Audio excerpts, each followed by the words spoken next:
This is what Sinfonia is about. It's full of performance styles, it's full of stories, it's full of music, it's full of dance, it's full of life.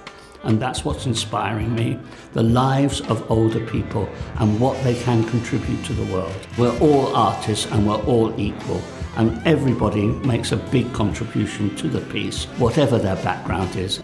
It's like being part of a big family, but we're also being creative together. And the good thing is we're not actually acting, we're being ourselves and we're telling true stories.